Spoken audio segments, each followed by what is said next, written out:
Well, hello, everyone. And I'm very excited to announce that this is the very first episode of People Talks. And I look forward to having a nice conversation with Nicole Zepilovsky, who is the founder of DCOM. And she's going to tell us all about her marketing firm in a few minutes. And I'll let her do the talking. And welcome, Nicole, to the show. I appreciate your sharing your story with us. Okay. Yeah. Uh, I'm going to introduce. Yes, Nicole. Tell us a little bit about. Let's start with you, Nicole. Tell us a little bit about you. Who is Nicole Zepilovsky? Yeah, sure. Hi, Carlos. Hi, everyone. First of all, it's super nice to be here. I'm super excited. This is the first time I'm podcasting. And as I told you before, I'm from Brazil and I'm started in English. So I apologize, guys, about my bad English. And of No need course, to apologize. I'm going to make it as clear as possible for sure. But yeah, I'm Nicole. I am 29 years old. I am a young entrepreneur. I started my own business when I was 24. I'm graduated in marketing here in Brazil, in São Paulo, to be more specific. And then after that, I worked in two big agencies, marketing agencies here in Brazil, JWT. And then after that, AMAP BBDO, that I had like a lot of skills over there, learned so much. But then in 2020, I quit to start my own business in digital marketing. And now I have my own business. I have a digital marketing agency. That it's sort of I like to call that as a boutique marketing agency, because we like to have this boutique stuff in our DNA. You know, like it's a small team, but we can serve and our clients with more quality and faster than usual. Because I know that this is what digital marketing asks us. So I think for now, for this is a little bit of my background. You know, this is what I do. Great. That's great. Thank you, Nicole. All right, now tell us a little bit about DCOM. What is your value proposition? What do you guys solve? Tell us a little bit about the aha moment in which you built DCOM. Yeah, of course. Well, I have this when I was like in working in those big agencies that I told about. I was a little bit like frustrated with some kind of creating content, because I had this feeling that sometimes marketers create content for marketers, not for people. Mm-hmm.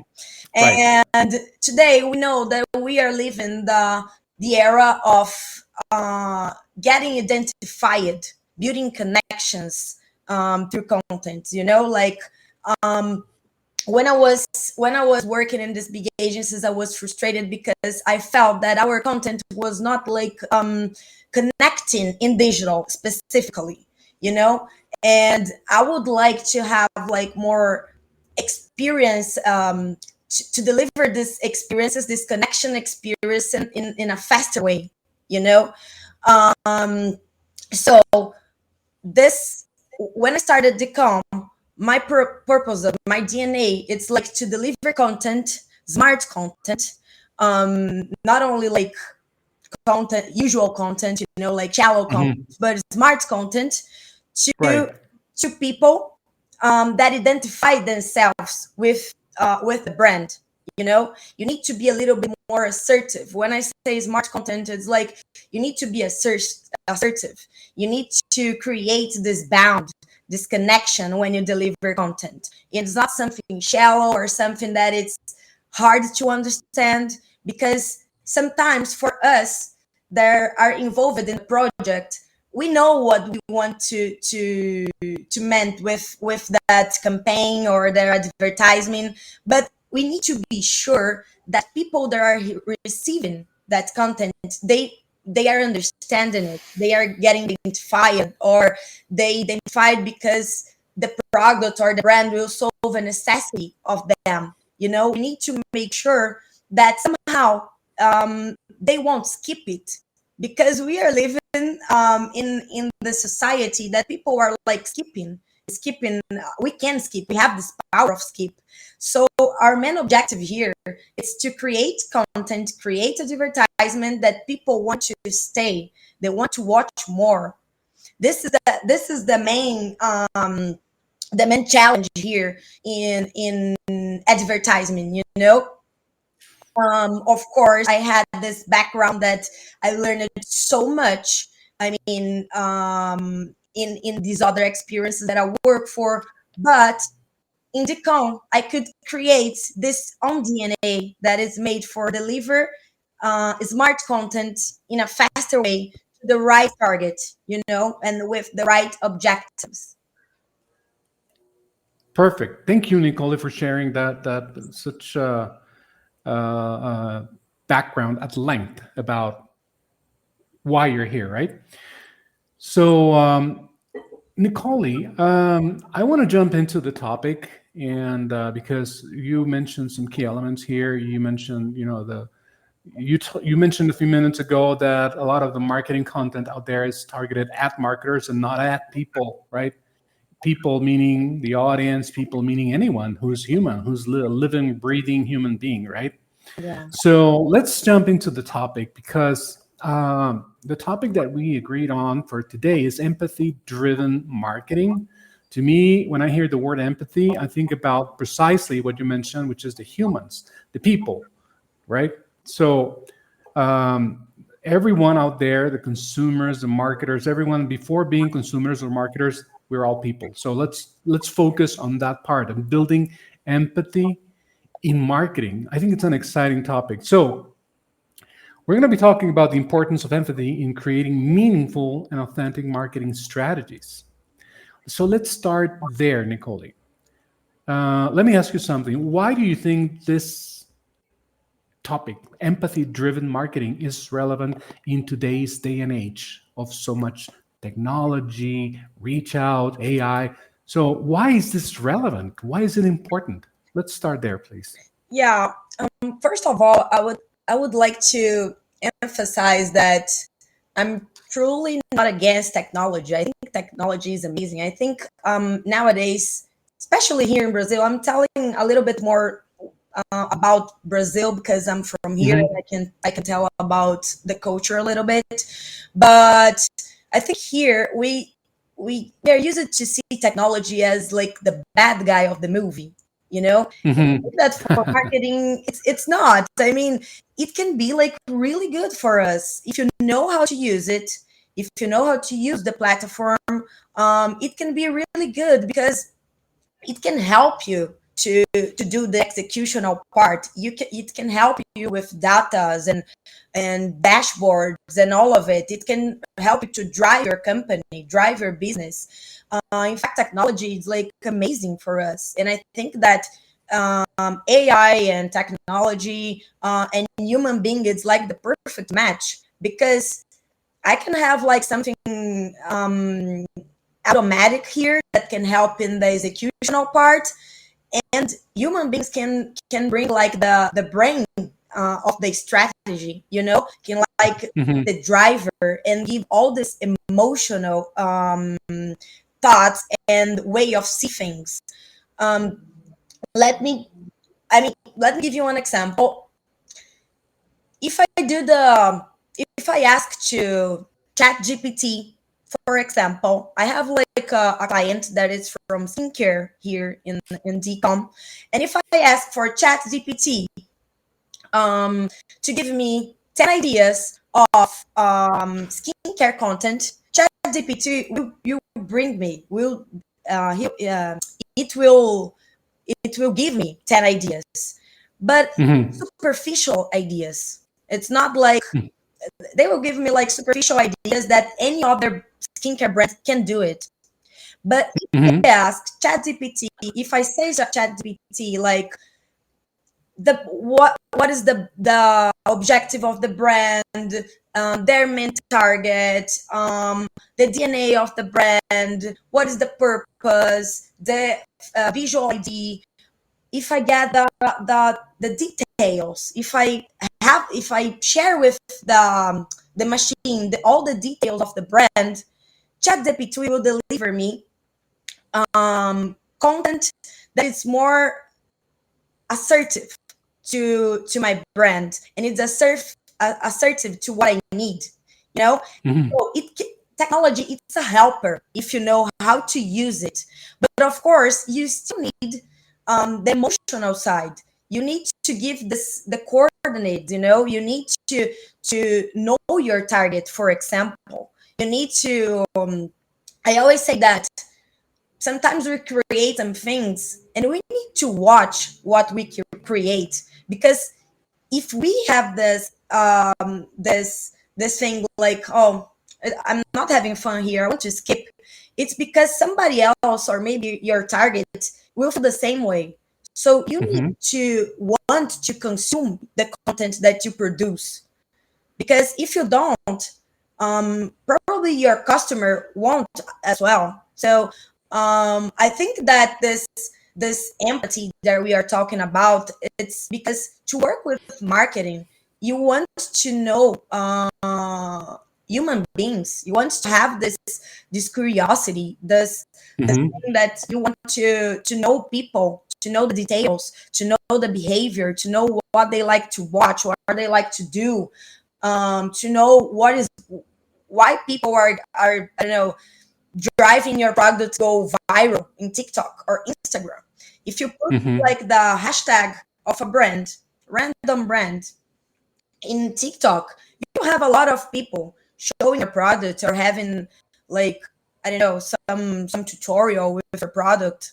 It depends on the category, but you will learn a lot from it. I mean, social media nowadays, it's also a way to get insight, you know, of your Hmm. target. And I think that human beings need to be aware of it. This is what is important. You need to know, like, what what what can be this insights that connect your brand to human beings, you know. And this is so emotional. I don't know if one day technology will achieve this, in Uh-huh. the sense of like getting the Right. emotional stuff. I think it's a little bit more rational, you know. But Uh-huh. this is the main for me. This is what is about. You know, the human being needs to want to learn with other people, to collect insights, to use it in favor of your brand or your business. You know. Right, Nicole, let me ask you something. I think you're mentioning some key elements here. You mentioned that you need, okay, you're in the marketing space, right? So you're leading a marketing firm, and then you're producing content, you're producing strategies, but you also need to have the people, right, the audience in mind, so that you can build empathy, right?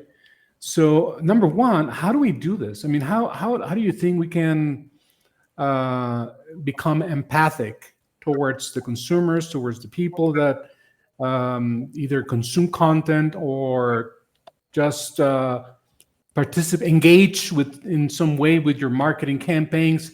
How can we become or practice empathy? Like, what can you mention, like a specific example of how we can practice empathy when launching our content or launching a marketing campaign, or before launching a marketing campaign? How do we do that? Yeah, I think for me that's, you sometimes you need to get out of the status quo, you know, because when you are working in a company, big company or medium company, maybe your daily routine gets a little bit like traditional, you know. You get used to Hmm. that. You wake up, you go to the gym, and then you go to Hmm. work, you deliver all the tasks that you have to deliver that day, and then you go Hmm. home again and have dinner and go to sleep, and then you start over all over on the other day. And I think Hmm. people can be in this status quo, this comfort zone for like years. This is something that I learned when I started my own business, because I was used to being the status quo, it's another atmosphere, I guess. And when I started my own business, my mind was like, I got so open-minded because I started Hmm. to experience new things. And when I say like experience new thing, it's like using social media in another way, is starting to know what people were commenting, making comments. What was this comments that they were making in brands? I mean, this is so important. Twitter is so important. Like this profiles that I don't know if you guys have here in Brazil, we have this culture of memes. There's like Hmm. some kind of fun content. This is Yeah, we call them like memes, right? memes. Yeah, yeah. Memes in English, Like yes. it's it's purely insights for human being behavior. Because people identify so much, so you need to be like aware what's happening outside your daily routine. And when I talk Hmm. that, of course, I'm telling about the digital stuff. Yes, you need to follow what is trendy. You need to follow what people is talking in social media. You need to follow the trending topics of Twitter. Yeah, you need to be aware of it. But it's a little bit more. You need to like travel. I mean, you need to Right.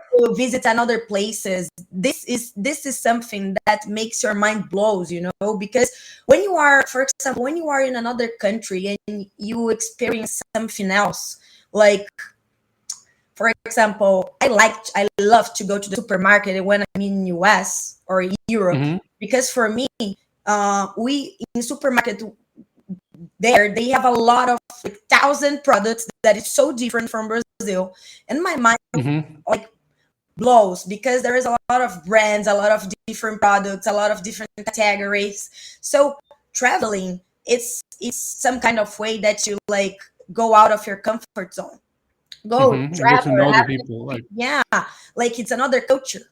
It's right, I have this habit that I love to travel alone because right. it leaves me out of my comfort zone. I know people, and these people that I know, they give me insight sometimes, because the behavior inside is something that you experience.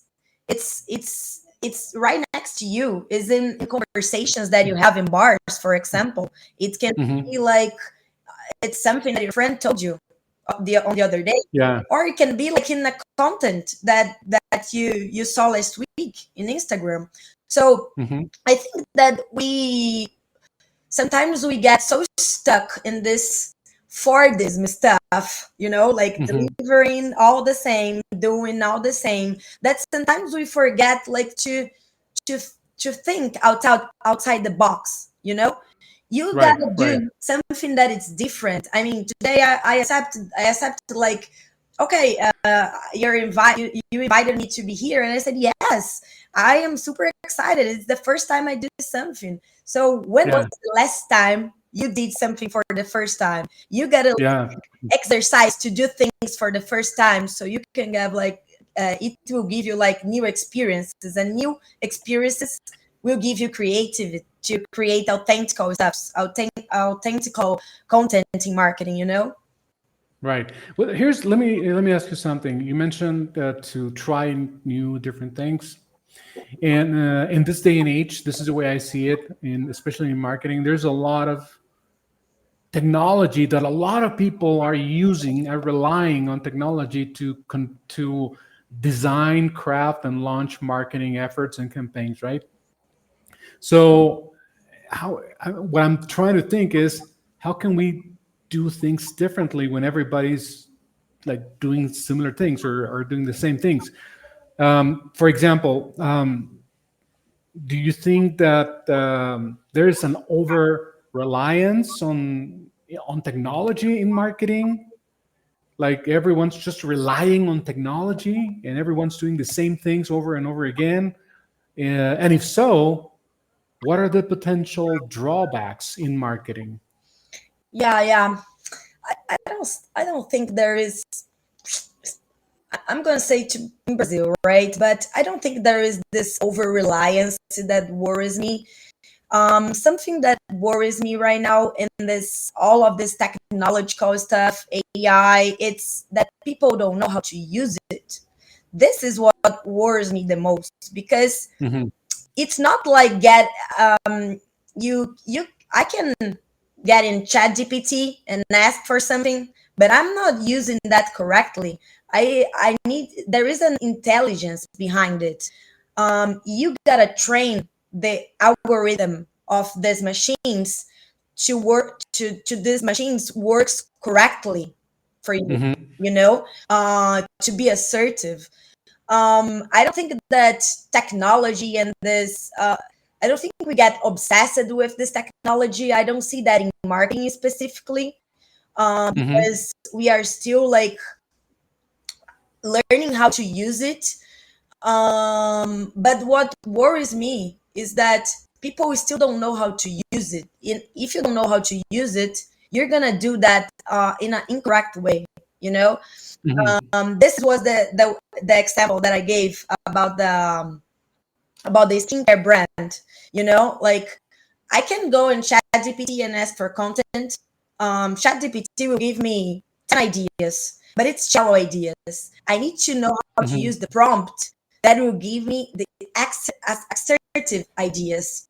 You Hmm. know? Right. This I can tell you that I don't see technology as a bad guy. I really don't see. I see technology as like something that is so helpful because it will help us to have more time to invest time in things that it's worth to invest, like creating strategies, being Hmm. aware about everything that is happening in the world and what is viral and other tasks Yeah. that because the executional part will be like okay, you know. But that's why I don't think that technology can be like the bad guy or something like that. I just Okay. that my worry here is that we need to be concerned that you need to use it. You need to make like to study, to make courses, to know how to use it.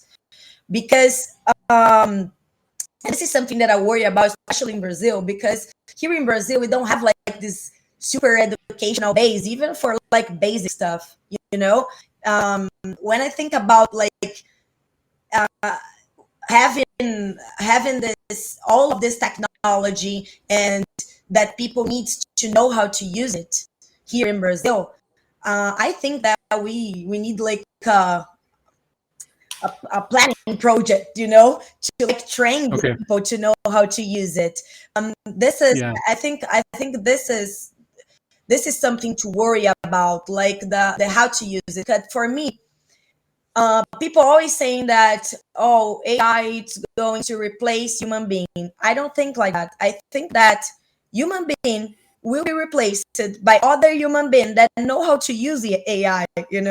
So So that's what I heard is like master AI before it masters you kind of thing, right? yeah, Yeah. this Hey, is the yeah, Nicole, yeah, Nicole, yeah, I'm sorry. I was going to say, we're talking about the humans, right? The human element.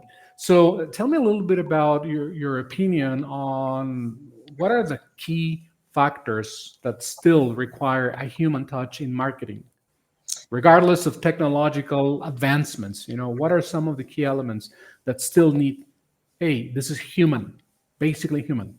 What is your yeah. opinion on that? I think for now, I can talk like for now or short period in a short technology in a short period. But I think that human beings have this emotional side. We know we can study, we can create this connection with other human beings. We have the emotional side, And this is the gold. When I think this is the gold part, that we can deliver when we are building a marketing strategy. Hmm. um, for example, as I said before, um, we need to be aware of everything around us, because everything around us can be inside. And nowadays, I know that when you go out, you spend more time in your cell phone looking at screens. You gotta Hmm. you gotta start to observe people. You gotta look at through the details, because sometimes you can, when you work in a big company or medium company, and you just started, for example, in these companies, Hmm. you receive like some slideshow saying like, what is the target of the company, what is the objective of the company, what this target do, and the behavior and all of it. But I think this, it's not that this is wrong, okay, but this is like so freezed, it's so traditional.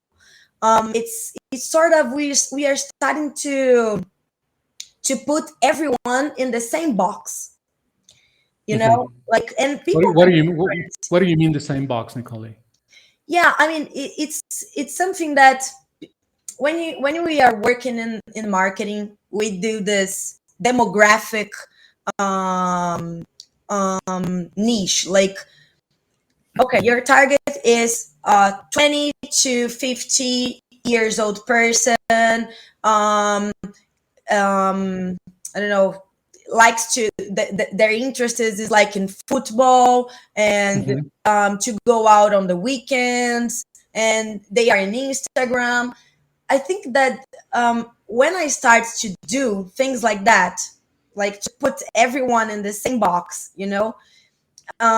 we start to like create like sort of shallow super things, because human are so individual. You have your thoughts, and I have mine. I have my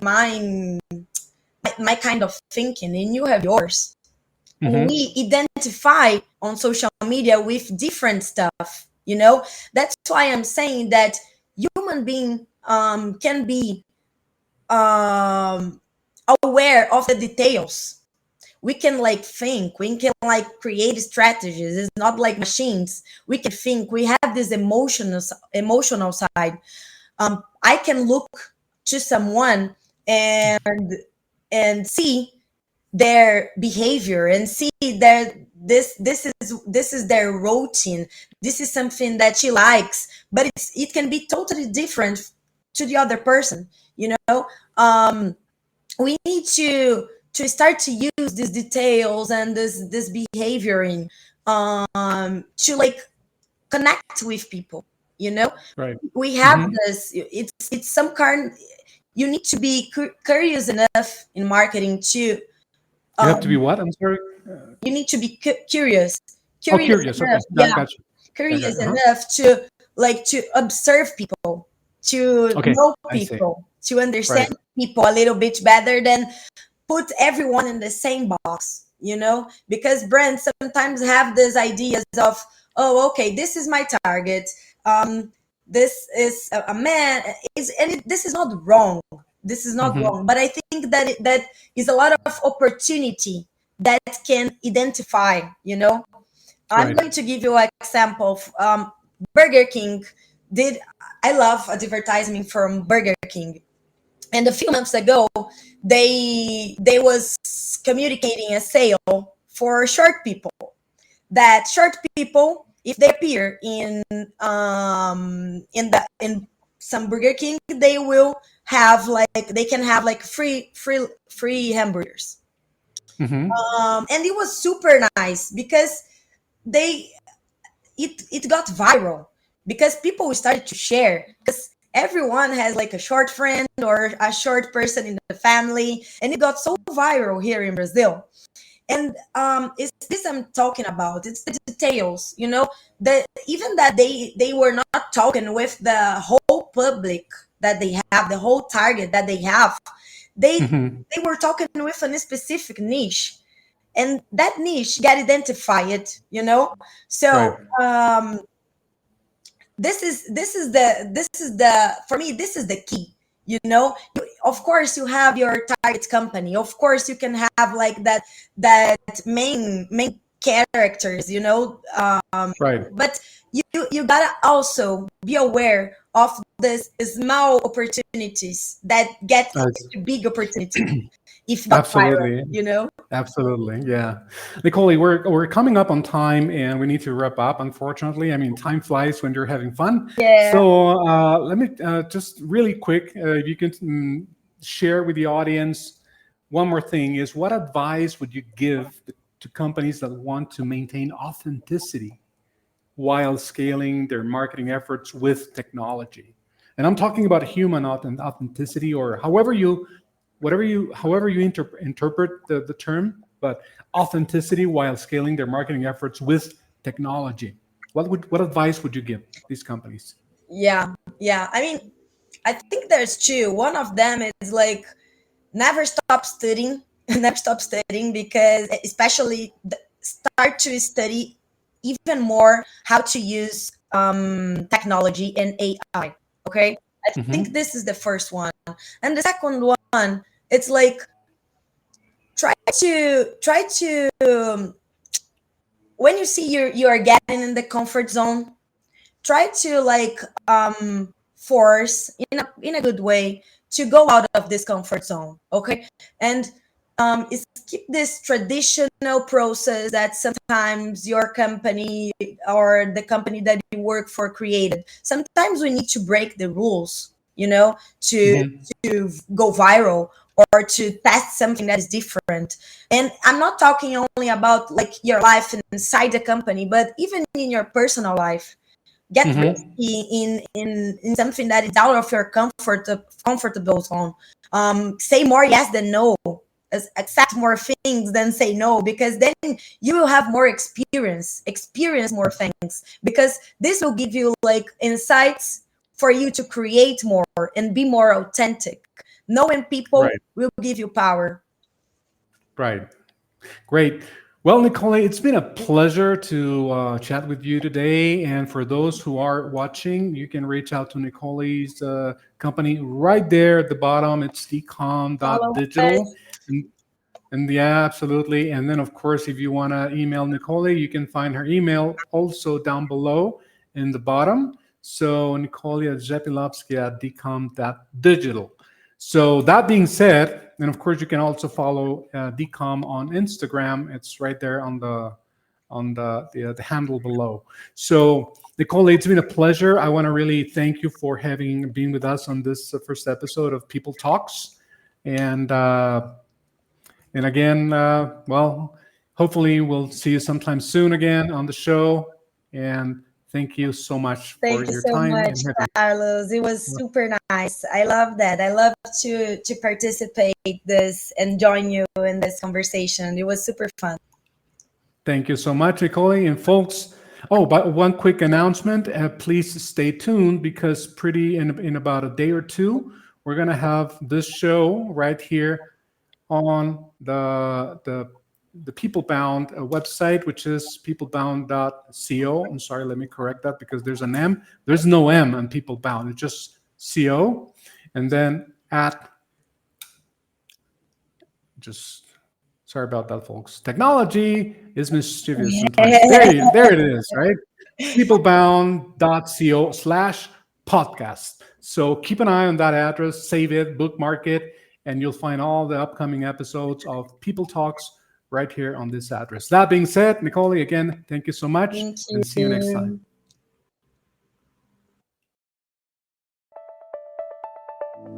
you.